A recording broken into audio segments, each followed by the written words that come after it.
Manhwa has been exploding in popularity over the past few years. From global hits like Solo Leveling to new series dominating the charts every month, the industry keeps producing bigger and better stories. But the real question is, which manhwa are about to dominate 2026?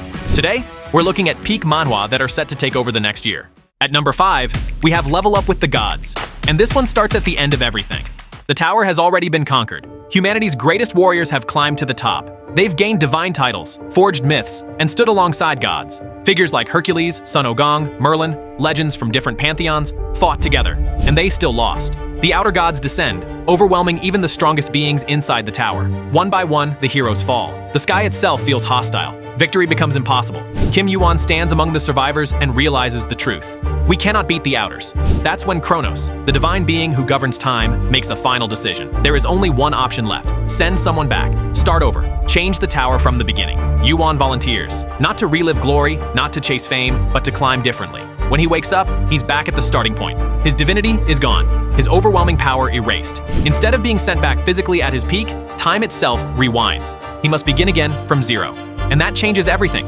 What makes this story stand out is its scale. This isn't just a dungeon climb. The tower is layered with mythological references, hidden relics, divine contracts, and political tension between gods. Yuan remembers which floors hide legendary artifacts. He knows which beings will become enemies later. He understands which alliances must be formed early, so his climb becomes surgical. He doesn't rush recklessly. He targets specific growth paths. He secures myth-grade rewards. He prepares for battles that won't happen until dozens of floors later. But beneath the strategy, there's weight. He remembers watching gods die. He remembers standing at the top and still failing. That quiet trauma shapes him into someone colder, more focused, and far more dangerous. Visually, the manhwa delivers massive divine-scale battles, clean choreography, and striking color work, especially in scenes involving the outer gods and Kronos' time manipulation. The opening arc alone feels cinematic.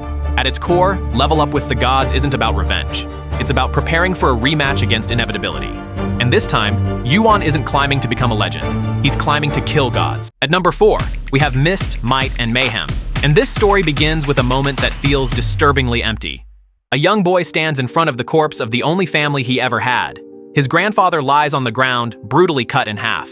The old man raised him, protected him, and was the last person he could call family. And yet, the boy feels nothing. No tears, no grief.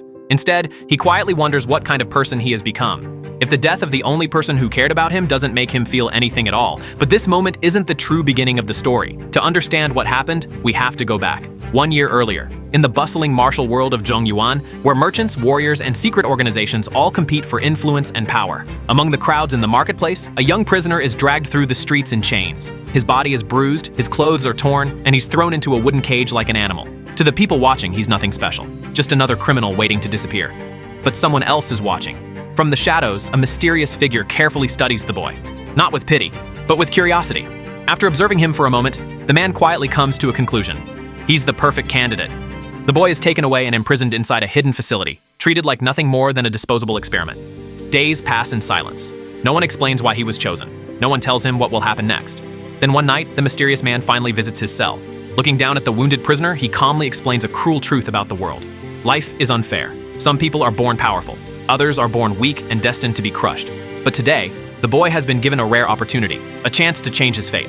The man places a strange pill in front of him. If he swallows it and survives, his body will awaken new power. But there's a catch. Most people who take it die. The boy stares at the pill for a moment. Then he remembers the humiliation, the helplessness, and the life he lived beneath stronger people. So he makes his choice. He swallows it. The moment the pill dissolves, pain floods through his body as something inside him begins to awaken. Bones crack, blood spills, and the weak boy inside that cage begins transforming into something far more dangerous. Because the person chosen that night wasn't meant to stay weak. He was meant to become a monster the martial world might one day fear. What makes Myst, Might, and Mayhem stand out is its darker tone compared to typical Muram stories. Instead of following a righteous hero, the series explores the rise of a morally complex protagonist shaped by a brutal world. The manhwa blends Muram politics, secret organizations, experimental martial arts, and psychological tension, creating a story that constantly feels unpredictable. The fight scenes are fast, violent, and sometimes extremely brutal, which fits perfectly with the gore and dark wuxia atmosphere the story builds. The art style is another highlight. Character expressions, blood-heavy combat scenes, and dramatic lighting make the intense moments feel even more impactful. Currently, the series has 105+ chapters, giving readers plenty of story to dive into. With its unique tone, strong pacing, and brutal action sequences, Myst, Might, and Mayhem easily earns a rating of 9.2 out of 10. If you enjoyed darker Miram stories where power comes at a cost, this is definitely one worth reading. At number 3, we have the Regressed Mercenary's Machinations, a story that begins after a brutal war has already reached its end.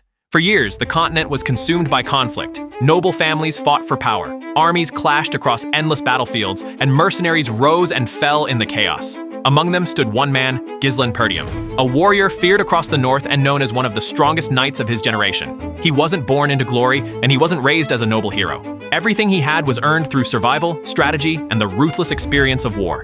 And in the end, he wins. On a battlefield covered in flames and fallen soldiers, Gislen finally defeats the family that once stood against him. The long war that shaped his life has come to an end. But victory comes at a price. A red-haired knight approaches him and speaks with cold honesty. Gislen achieved his revenge. The enemy family has been destroyed, but that revenge wasn't honorable. To reach this moment, Gislen manipulated battles, sacrificed soldiers, and reshaped the war itself just to ensure their downfall. For him, war was never about honor. It was about results. And just as the battlefield finally grows quiet, the red-haired knight suddenly strikes. The strongest knight of the North falls. Gislen Perdium dies on the very battlefield he spent his entire life mastering. But the story doesn't end there. Instead of fading into darkness, time itself begins to fracture. Memories scatter like broken glass as the battlefield disappears. When Gislen opens his eyes again, he isn't surrounded by war. He's lying in a quiet room, alive. Confused, he quickly realizes the impossible truth. He has returned to the past, 1 year before the war that destroyed everything. Outside, soldiers are still training peacefully. The betrayals haven't happened yet. The enemies who once cornered him are still preparing their moves. But this time, Gislen remembers everything. Every battle, every spy, every political scheme that led to the war's outcome. And this time, he plans to change it. Because Gislen isn't just returning to become stronger. He's returning with the knowledge of how the entire war unfolds. And now, he intends to rewrite history itself. What if you weren't talented, but you could retry life forever? That's the story of Eternally Regressing Knight. This is a regression story, but without a genius main character. There's no chosen one here, no hidden prodigy waiting to awaken. Encred wasn't gifted, and he wasn't special. He just refused to quit. As a child, he was told, "You're a genius." But those words slowly turned into poison, because as he grew older, reality proved something different. He dreamed of becoming a knight, yet he had no natural talent for the sword. No exceptional instincts, no overwhelming potential. While others progressed effortlessly, he lagged behind. People laughed at him. Some mocked him, others told him to give up and accept reality, but he didn't. He trained harder than everyone else, slept less, ran further, pushed his body until it broke. If talent wouldn't carry him, then effort would have to. And in the end, it still wasn't enough. He died with a blade through his neck, but then he opened his eyes. It was morning again, the same day, the same world, the same weakness staring back at him. And that's where this story truly begins. And that's when this manhwa becomes dangerous. What do you do when you've already watched the world end, and you failed to stop it? That's where A Returner's Magic Should Be Special begins. Desire Armin is one of the last surviving magicians after humanity is completely destroyed inside the Shadow Labyrinth, a catastrophic dungeon that consumes the world. His allies are dead. The final battle is lost. Everything is over. And when he opens his eyes, he's 13 years in the past, back at the academy, back before the apocalypse begins. But what makes this story different from typical regression manhwa is simple. Desire doesn't return as an overpowered monster. He doesn't dominate instantly. He returns with knowledge, with memory, with the trauma of knowing exactly how the world collapses. And that shifts the entire tone of the story. Instead of chasing power recklessly, Desire becomes a strategist. He identifies future threats early. He builds alliances carefully. He strengthens his teammates before disasters even unfold. His intelligence becomes his greatest weapon. That intelligence carries directly into the combat. The battles aren't about overwhelming force. They're about coordination, spell mechanics, positioning, and preparation. Every fight feels calculated. When Desire wins, it's because he anticipated 3 moves ahead. And when things go wrong, the tension spikes because we know what the future holds if he fails again. But beneath the strategy, there's psychological weight. Desire remembers watching everyone die. He remembers standing helpless at the end of the world. That trauma shapes every decision he makes. He doesn't panic easily because he's already experienced the worst possible outcome. Visually, the manhwa supports this tone well. The art is clean, especially during magical combat. Spell effects are vibrant without being messy, and large-scale battles feel impactful while still readable. Of course, it's not perfect. The academy setting can slow the pacing early on, and Desire's calm personality might feel less explosive compared to revenge-driven protagonists on this list. But if you enjoy intelligent main characters, strategic progression, and a regression story built on preparation rather than domination, this is a strong start. A Returner's Magic Should Be Special may not be the flashiest entry in this top 10, but it proves that sometimes knowledge is the strongest power of all. Martial God Regress to Level 2 is about correcting humanity's complete failure on a global scale. Earth is forced into a system called BattleNet, a worldwide survival program where awakened players compete in structured matches, dungeon-style stages, and national ranking wars. Countries rise and fall depending on the strength of their top players, and losing doesn't mean humiliation. It means eradication. Humanity fights, nations compete, alliances form, and in the end, Earth loses. The BattleNet system declares humanity unworthy, and extinction becomes reality.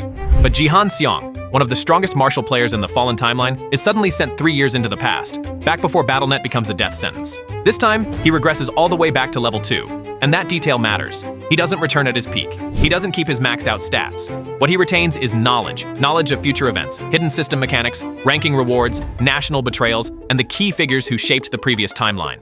The story revolves around Jihan methodically climbing the ranks again, but this time with precision. He targets growth paths that others overlook. He prepares for major tournaments before they are even announced. He prevents political disasters that once weakened humanity's standing. BattleNet itself becomes a central character in the story. The structured rounds, intercontinental competitions, and ranking-based rewards create constant tension. Every victory strengthens Earth's position. Every loss brings them closer to elimination. Unlike many regression series focused purely on personal revenge, this one carries national and global stakes. Jihan isn't just fighting for himself. He's fighting to reposition humanity at the top of a system designed to judge and discard worlds. On a personal level, the regression also allows him to protect people he once failed to save. Relationships that were cut short in the original timeline now have a second chance, adding emotional weight to his otherwise calculated demeanor. Visually, the combat blends martial arts precision with system-enhanced abilities. The fights feel impactful and competitive rather than chaotic, especially during international ranking matches where entire nations watch the outcome. At its core, martial God Regress to level 2 isn't just about becoming strong again. It's about rewriting a verdict that once erased humanity. And from a man trying to elevate an entire planet, we now move to a regression driven not by responsibility, but by something much colder.